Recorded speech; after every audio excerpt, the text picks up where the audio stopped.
So let's get started with our very first session. Here to help you plan your transition is Sonia Tanguay. She is a Senior Disabilities Coordinator at PMC. Sonia, over to you. Good afternoon, everyone. Thank you for attending my session on Plan Your Transition. There's a few topics that I'll cover today, and there will be a Q&A following my presentation. But what I'll mainly talk about this afternoon is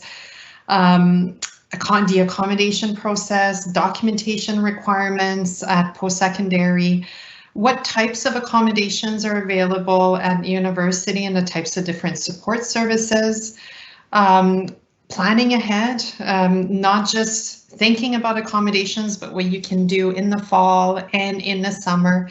And we'll briefly cover differences between high school and university.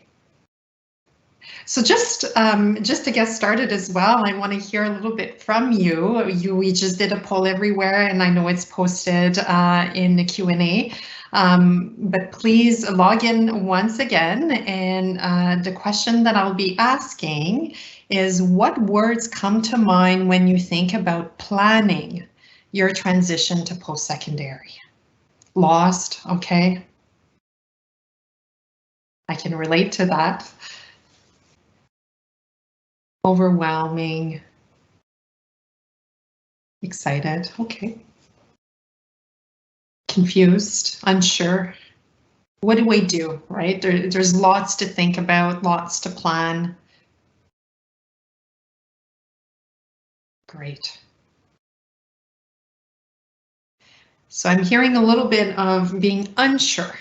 So perhaps we can move on to the next slide. Thank you for sharing. And hopefully this afternoon I'll be able to clarify things.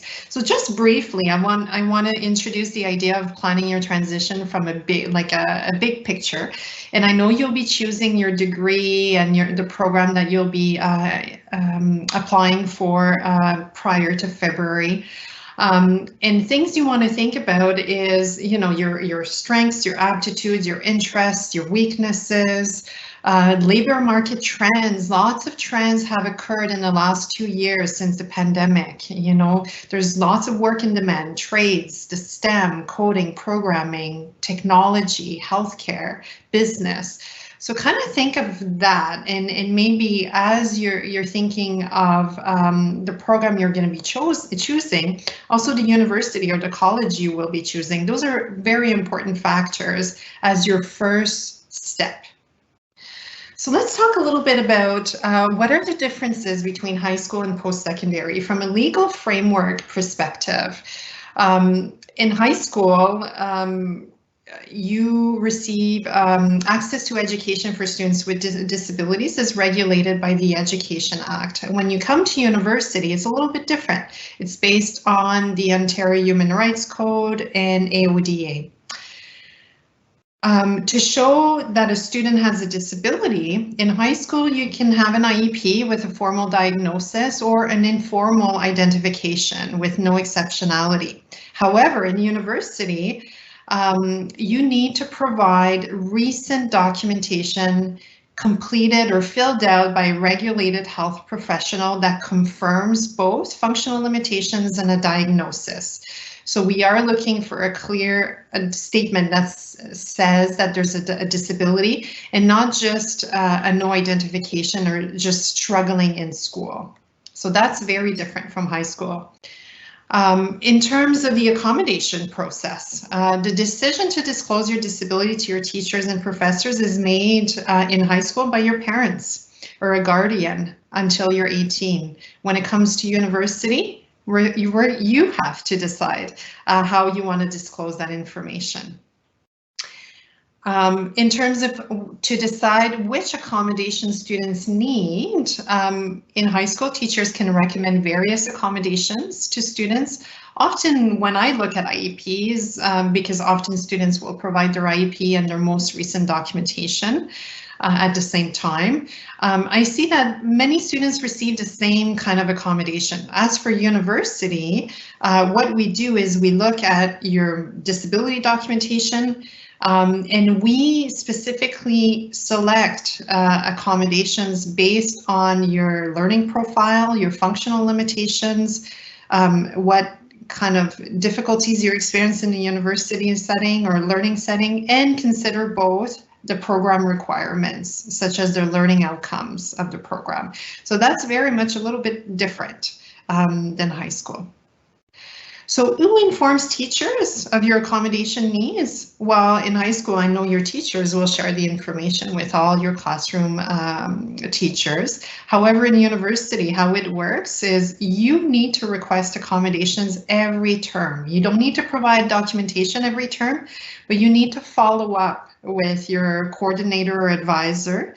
And you also need to make sure that you connect with your professors to make sure that arrangements will be made for timed examinations and for classroom accommodations.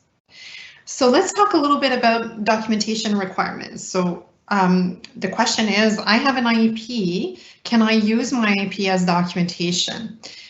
The short answer is no. So to receive ongoing accommodations in post-secondary, an IEP is not sufficient. Most universities require an assessment of functional limitations to determine how your disability impacts you in the learning environment. And we are looking at, within that, documentation that is completed by a regulated health professional. And we're talking about doctors, audiologists, speech pathologists, psychologists, specialists. Every DSO typically will have a link to various documentation forms that will be relevant to the specific disability. So this is something that you probably want to maybe consider looking at or speaking to your spec ed teacher about. So for instance, what we're looking for in terms of recent documentation, we're looking at things that would have, especially for learning disabilities, for instance, we're looking at adult norms or adult tests or standardized tests and measures. We're also looking at things that would be more recent, so within the last 3 to 5 years. And so I'll give you a specific example. At the PMC, we have different forms for mental health, ADHD, medical, hearing, visual. An example of ADHD, you don't need to obtain an updated psychoeducational assessment for ADHD. We have specific forms for ADHD that can be filled out by your GP. So if you've been formally diagnosed with an attention deficit disorder, and your assessment is a little bit older, you can use that form instead of obtaining a full psychoeducational assessment. So academic accommodations and support services. So let's talk a little bit about accommodations. So accommodations provide equal opportunity to meet essential course requirements. Success is not guaranteed, so it's really more to level the playing field. So getting those accommodations doesn't mean that you'll succeed in the course. You still have to work as hard as everybody else. However, it's leveling that field so you can still demonstrate your knowledge and use your skills. It's individualized according to disability-related needs. You as a student, you need to be engaged in the process. You can't assume that everything will be done for you. I know in high school, there's accommodations that are automatically arranged for you, but in university, there's an active part on yourself. Accommodations are usually formalized in a document issued by the Disabilities Office to your professor, and we call it at Carleton a letter of accommodation. At other institutions, it may be called similar, but it is formalized in that letter. Specific examples, it could be extra time for timed evaluations, quiet location writing in a test center, similar to the resource room, computer for essay-based questions, using assistive software reading, voice recognition, screen reading software. Classroom supports could be recording lectures, an audio recording, ASL interpreters, captioning, and computerized note-taking for some. Student support services. So yes, the accommodations are important, but the student services is as important. And why? Because often what happens with student support services, they allow you to build that skill set specifically to help you become more efficient when it comes to university or post-secondary studies. So we do have note-taking support from our volunteer program, individualized learning strategies. My colleague Amanda will be speaking about that, specifically about learning strategies. What you're doing now in high school may work, but as you transition to university, you will want to tweak how you approach learning. We have mentoring program and transition programs, disability counseling for well-being and wellness, assistive learning technology labs, as well as training, tutoring. And we really encourage students to connect with our employment programs that we have in partnership with Career Services, to not wait until your third and fourth year to develop meaningful skills in terms of employment and competencies, but we're looking at helping you throughout your degree develop those transferable skills. So let's talk about before, during, and after. So I know the acting director, Bruce, was speaking a little bit about the summer, but as soon as you receive your offer of admission, this is an excellent time for you to connect with us. In the meantime, this may be a good time now to start talking to your spec ed teacher or your parents about gathering your documentation. Start building a folder. Scheduling those information meetings can be extremely helpful, as well as an intake. But what's the difference between an information meeting and an intake? Well, the information meeting we can help you assess, do you have the right documentation requirements? What kind of general questions do you have about accommodations? So it's really more for you to kind of gather general information. The intake is to officially register with the center, to provide your documentation so we can create a file. And then once the semester starts, we can actually set up those formal accommodations. Things to think about during the summer and the spring: well, attend open house events, go to transition programs. We have Chem Matters, Chemistry Matters, Math Matters. The PMC also has transition supports. Consider housing arrangements, financial support, budgeting, costs and expenses. During the fall, what happens? That's when you request fall accommodations. That's as soon as your course outlines are released, and we can set up those accommodations. Understand with the accommodation process, what are your responsibilities? Discuss your accommodation needs with your professors and stay in contact with your advisor. So we're here as, like, my role as an advisor is really here to guide you, refer you to appropriate resources and help you problem solve. So we can be a really good go-to person when you need to navigate the resources and the supports on campus.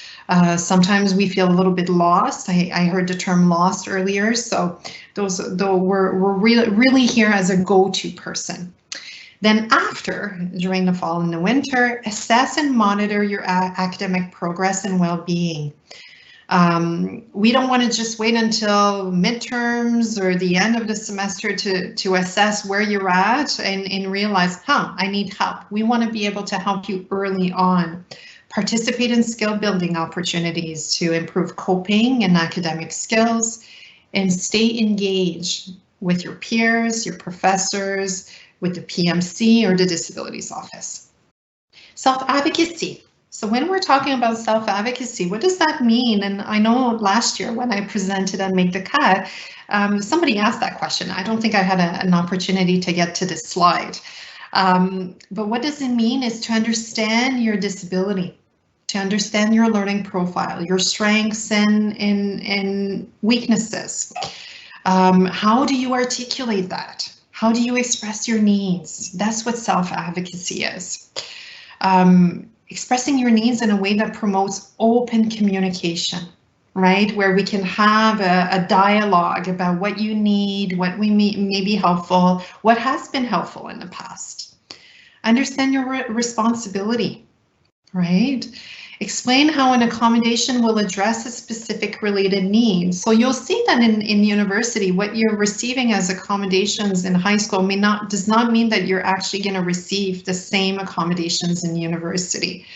Things are a little bit different. How much extra time we allocate to timed examinations.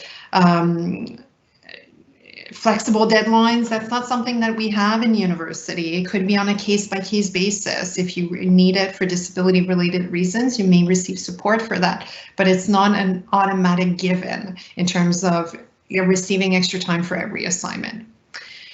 Self-advocacy is being able to ask for help and using academic resources. And I find that's something that a lot of people struggle with in terms of admitting that sometimes we need help. But I always say to students, if something is going to make your life a little bit easier, why not ask for help?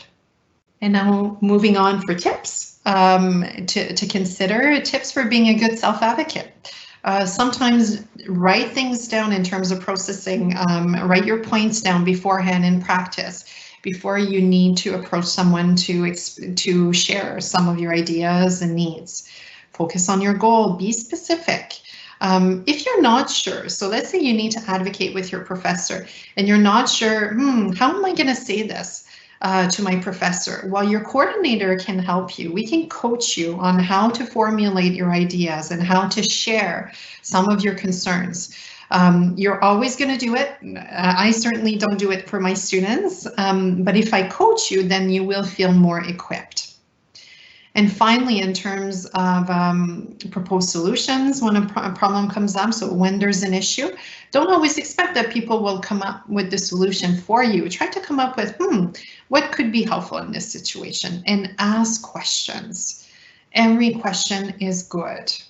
A couple things to think about as you're thinking about your transition.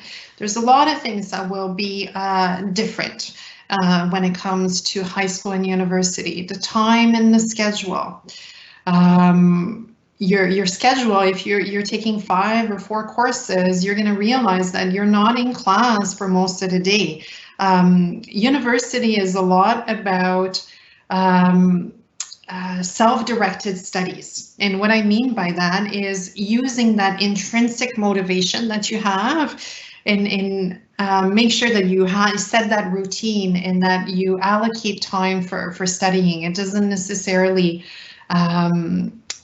will be done for you. So you kind of organization and time management are the key skills to have. Teacher and student relationship will be different. And when we're talking about that, we're talking, yes, you may feel like a number in university, but that's not really how professors are. Extremely approachable. And professors, especially if you're passionate by your topic, you can approach them and they will be more than happy to offer support. So don't hesitate to reach out.